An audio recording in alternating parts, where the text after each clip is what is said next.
how are you actually staying fit? Because a lot of people, like obviously a lot of my teammates and all of that, and I know players that are playing in other sports. Everybody's talking about how some of them are running, some of them are doing home workouts or whatever. I feel like not everybody's doing that. There's different types of athletes out there. Some people are taking breaks. Are you actually working out? Shit, from time to time, for real. I'm trying. It's really hard. Like, my schedule is weird. You just wake up, it gets repetitive. So, but I'm hmm trying to stay on top of that. We have like a What time do you go? program on a. I'm sorry. Yeah, what time do you go to bed? What time do you go to even go to bed? Depends. Sometimes I go early, sometimes really late. On average, Mm-hmm. like I'll be honest, like 2 o'clock, 3 o'clock, Two, something like that. that's not that bad. It's not bad. It could be Not bad. worse. It could be worse. Yeah, I yeah, have a yeah. friend. That's I have a friend who goes to bed at like either sometimes 1 p.m., sometimes 12, like the next day. Like so, oh not the day we're in, but the next day.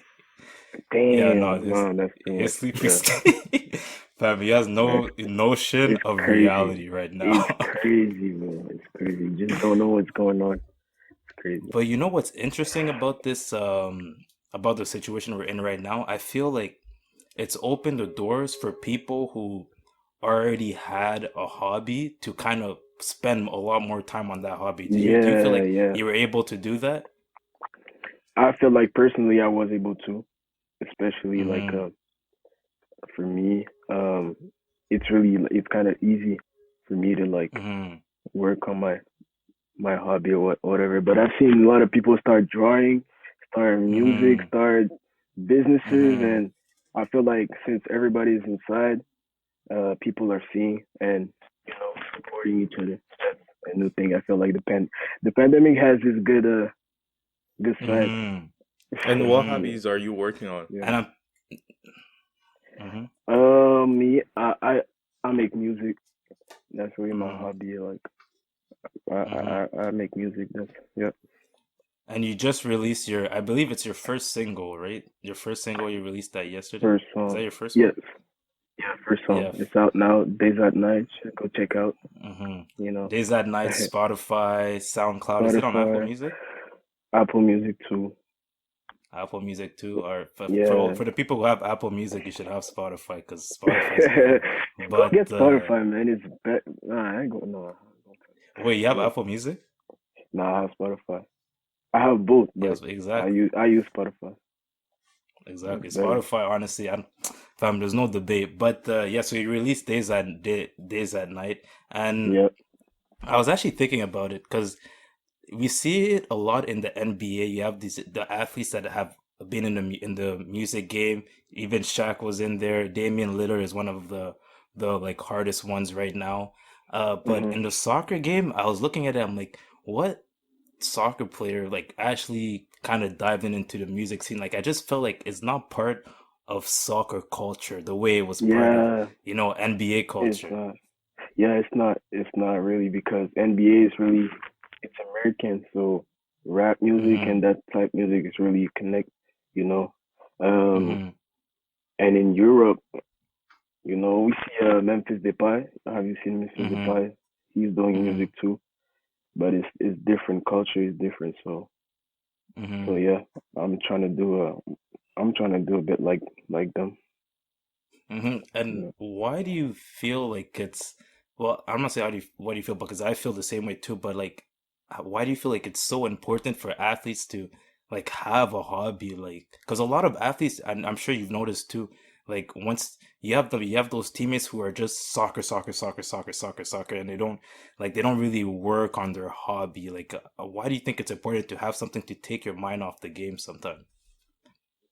Um, just to relax, just to not think always about the game, and it's if you like it, it's something fun. Like it just gives you something to do when you have nothing Mm-hmm. to do, and I feel like exactly when you love it, you just want to do it every time. So when you get off the Mm-hmm. pitch or whatever, you could just Mm-hmm. focus on other things and then get back to focusing on soccer when it's time to. But Mm-hmm. it really helps me with my mental state, Mm-hmm. and I feel like because like for me when I had my injury, Mm-hmm. I spent a lot of time thinking and alone and all that stuff. So Mm-hmm. music was really like there to help me. So Mm-hmm. I feel like And it could be the same for other people. and I don't know if you want to talk a bit about it, like what is days at night for you? Like what does that represent? What is it about? Days at night. It has a lot of meanings. I'll tell it like Mm-hmm. this. Um, Days at night. I'm just you see, we spend a lot of time like in dark places, you know. Mm-hmm. So what I'm trying to do with all this is trying to tell my story and like bring some like light into your night. So like days at night, Mm-hmm. And Mm-hmm. also my name is Dan, so days at night was Dan. So I felt like Oh, was okay. cool. It was cool. Mm-hmm. Yep. And um I was thinking like other than you obviously have your music, I'm guessing you're also watching like the Jordan doc right now and other shows too to keep active or keep Yeah. busy, I would say. Yeah, I'm into that Jordan documentary and the series about Barcelona. Also, I'm watching right now. Oh yeah, I started that. I'm like at episode like Yeah, two or three. yeah, no, Yeah, it's so really nice, hmm inspirational, really. Yeah. and I What was are you wondering, into? what am I watching? So right now, so obviously Jordan doc.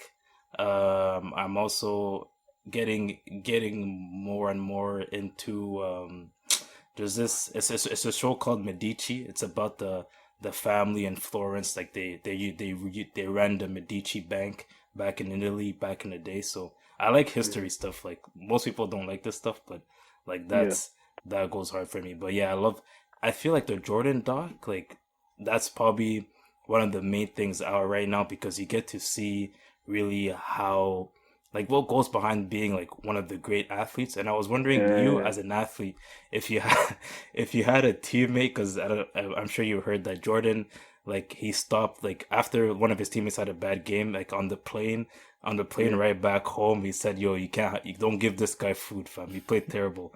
If a teammate did that to yeah. you, what are you doing? Nah, it doesn't happen.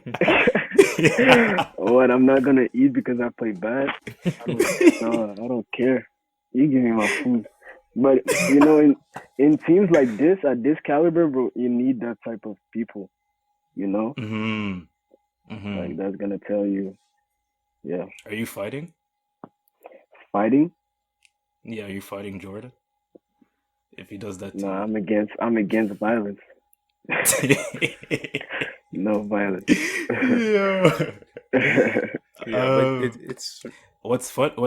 yeah, Yeah, it's interesting the yeah, bro. Jordan documentary, how is it has like renewed interest in like sports documentaries, and now you're seeing like Yeah. everybody's announcing, oh, we've got a documentary coming, like one for like they announced for Team USA for uh I think the Redeem team. Mhm.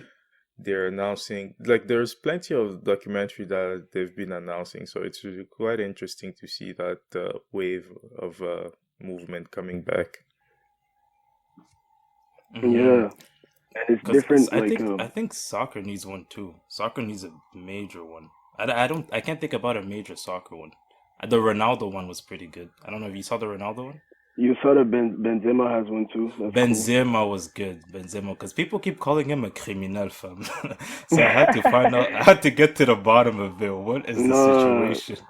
I don't know why people are talking bad about him. I feel like he's good. He's really good. I think it's just the friends, fam. It's just your friends that they. When your Yeah. friends are criminal, fam, it's automatic. Damn. No, but those documentaries are like, it's really well made too. It gives you another perspective of like on like things, Mm-hmm. and like the Jordan one, they talk about a lot of people. It's not only on Jordan. So Mm-hmm. that's really interesting to me.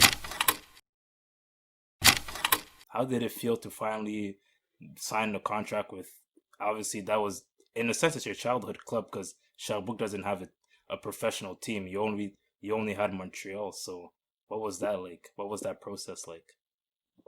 Um, I was really like fighting and trying hard to get this contract in practice and Mm-hmm. with me going to Ottawa also. So um, when I knew when I got the news that they'll be they agreed to sign me, I was of course really happy. Mm-hmm. Um, Mm-hmm. yeah, I was dreaming about that since a long time. So of Mm-hmm. course I was happy and I was really excited to go into a season. And some of my friends too. It's good to in your generation when some of your friends sign Mm-hmm. too. That's that's good because you get to get in that pro world together. So Mm-hmm. that was nice, honestly. Yeah. Mm-hmm. And I'm guessing when you sign your first contract, are you negotiating or you're like, nah, nah, nah, I'm taking anything, whatever it is, I don't care. I don't I got people that take care of Oh, all your the peoples. yeah. Okay. Okay. No, I So don't do negotiation and stuff like that. so you go into your first preseason as a pro, but it's your second preseason, I believe, with the team, right? Yeah, Is this your second preseason? yeah. So what's the difference between that first preseason and then this one where you're actually a pro? Mm, it's pretty much it's now that you're a pro, you know that you're a pro, but it doesn't mean like you still gotta prove yourself. You still gotta do the same things, even Mm-hmm. more. So Mm-hmm. yeah, you still gotta work hard, and yeah, there's not really for me. There wasn't really a difference. Uh, Mm-hmm. yeah. And talk a bit about you guys. I don't know what it is, but it looks like the most tiring thing of all time. You guys do this fitness thingy Oh, where somebody's on a bike and then somebody's running. Fam, I nah, see nah. that video and I almost pass out. What is this? Yeah, you just get tired of watching the video. It's like it's like you're in pairs. So while Mm-hmm. someone is biking, the other is running. You gotta run like Mm-hmm. 10K, 10 kilometers. So it's hard, really, really, really hard. So are you running 10? So you're running 10K like full out next to the It's guy that's biking, and then you guys switch? a How does it switch, work? exactly. You just for real, you figure out your solution, like your tactic. So Oh, so some you guys people make it up. they change every like 100 meters. Some people change after 1K. It's a race, so Mm-hmm. yeah, you just you Some just choose. I'm always wondering like there's some guys who probably stay on the bike a bit longer. There has to be that fam. No, I'm not gonna lie. I was trying to cheat a little bit, just stay on the bike a little Who longer. were you paired up with? The first year was with um Anthony Jackson, and second Mm-hmm. year was with Amar Sedic. Amar. Oh, okay. I know. Yeah, Oh, Amar okay. Sedic. I see. Did you Yeah, guys? Did you win any of the years or no? no, really not. I finished last. Two times. Wait, Yeah. who won those both years? Um, 1 year was Ken and Piatti. I Mm-hmm. believe the second year too. Yeah, I believe the second year too. Yeah, they Mm-hmm. won 2 years in a row. Mm-hmm. And Yeah. and during that preseason, obviously you guys played some games. How did it feel? Obviously now you're a pro and now you're kind of playing those preseason games. What would you say was the major difference? Like just I don't know. It must have obviously been the speed of play, but also hmm like little things that you found that okay, this could help me improve my game much more. Um, physicality and intelligence, like be able to really put yourself in position where you get space, time and space. That's really Mm-hmm. something like the coach used to tell me a lot. Um, Mm-hmm. I used to get like the ball really close to people and not just get my space. So that's really and like Mm-hmm. physicality is really like it's uh you're playing against men, so Mm-hmm. it gets physical. Mm-hmm. Yeah. Mm-hmm. And obviously this is, I guess this is like your first time really. Well, yeah, you did this a bit with Ottawa, but now you're playing preseason games against like other teams who have bigger fan bases. Mhm. What was that like? Dealing with away fans, like to a level you never dealt with before. Like how? What is that like? It must be like kind of fun like at the same time as it could be annoying too Yeah, sometimes. it's annoying, but it's just beautiful. Just see like all the fans Mhm. support the other team. You know what I'm saying? And just Mhm. yeah, go in their stadium and that's their house, and you come in and it's different atmosphere. You're not really welcome Mhm. there, but yeah, it's fun. Mhm. It's fun. It's motivating too.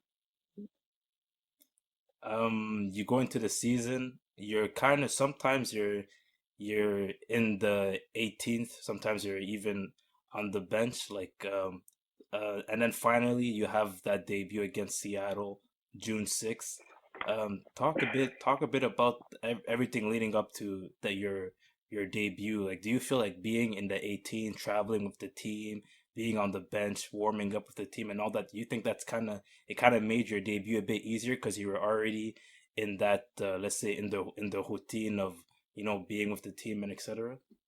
Yeah, of course. I just came back from Ottawa, um, Mhm. and I'm training, hoping for like my opportunity, and Mhm. um, yeah, when I get the chance, like you said, because I was with the guys, but I was with the guys for a long time. It's been like maybe a year or Mhm. two. Mhm. So when I get my debut, it's really about like enjoying. I just enjoy the moment, Mhm. trying to do my best. Mhm. Yeah, Mhm. that was it was really nice, of course. How did you find out you were gonna be playing against Seattle? Like, how did that? When did you find that out? How does it even work in the pros? Like, when do they tell you guys? It depends. Sometimes it's match days. Sometimes it's a week. I don't know, but for me, it was I knew I kind of knew I was gonna probably play because I think Daniel Lovitz was gone for Mhm. U.S. The national team. U.S. Yeah. So um, Mhm. yeah, I kind of figured it out on my own, and then they announced it to me. So yeah. Mhm. And I guess you're take me through that day. Like, you guys, that was a home game. Is it home or It was it was home. home, right? It was home. It Yeah, it was was home. home. Take me through the preparation. Did you tell you must have told your family, yo, I'm playing this weekend, or were you like, nah, I'm just gonna keep it low key?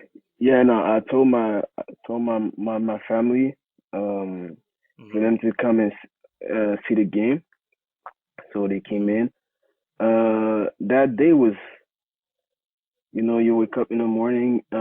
We used to go to the hotel before home games. Mm-hmm. Mm-hmm. So you go to the hotel, you chill for a bit, you eat. I'm just thinking about, Mm-hmm. okay, man, today is gonna be it. So I'm kind of stressed. I'm stressed. I'm trying to, you know, get my mind off things, Mm-hmm. and then I get in to the stadium, Mm-hmm.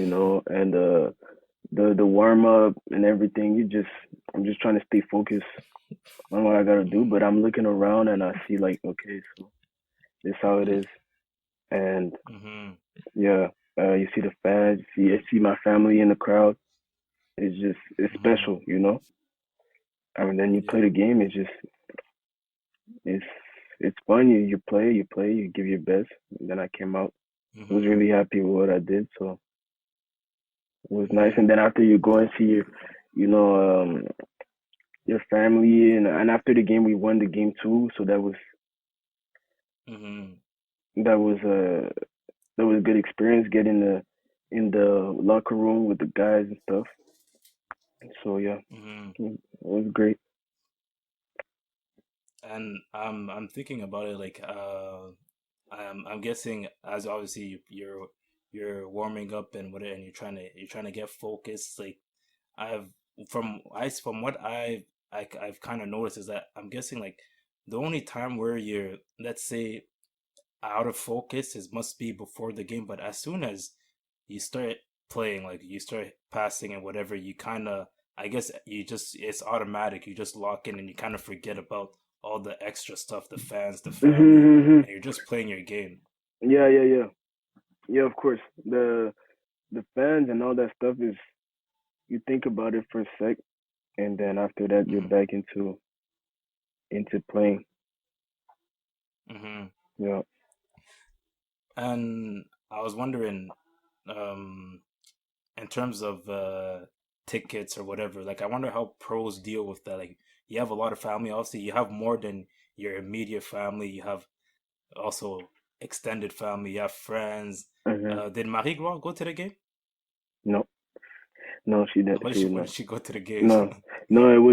It was because we used to get like a certain amount of tickets to give like free Mm-hmm. tickets. So I gave that out. Mm-hmm. Um, Mm-hmm. invite couple of you can just invite other people to come and just Mm-hmm. that's what Mm-hmm. I did. And my brothers came, my mother, my dad, Mm-hmm. and some of their friends. They came out. Mm-hmm. Yeah. And at any point, because I've seen some pros, other pros do it, but were you at all about to cry, or you're not a crier? What? A What? crier, were you about to cry? Pleurer, pleurer, No, no, pleurer. no, no. I didn't know. So you have that debut afterwards. I just seen this video recently. I didn't see it like back in the day, but you have like that press conference with like just like fam. I didn't know how, like you kind of see it sometimes in the NBA, but yo, they have like 10 people putting a microphone in your Yeah. face. Like, is that normal to you? Like, how weird was that? That's fun. I like that's fun. Honestly, it's just Mm-hmm. funny. Like people are asking questions, and you Mm-hmm. just gotta make sure you're not saying the wrong thing. But Mm-hmm. other than that, it's fun for real. And honestly, I looked at your answers. You didn't give the reporters what they wanted. Like I could just tell you did not give them what they wanted. They're like, oh, they asked you like, oh, when did you find out that you were gonna start this game? You're Hmm. like, me, I found out on, I think you said Wednesday or something. So you said something, and then Yeah. you left it at that. You're like, yep. And I wa- Yo, they wanted so much more, fam. You did not give them anything. Man, it is what it is. It is what it is, And man. I'm thinking, are you guys like media trained, or it's just one of those where you're like, fam, I can't talk too much because it might get misconstrued into something else. Yeah, we get warnings. Uh we get like presentations on media training, like you said. Hmm.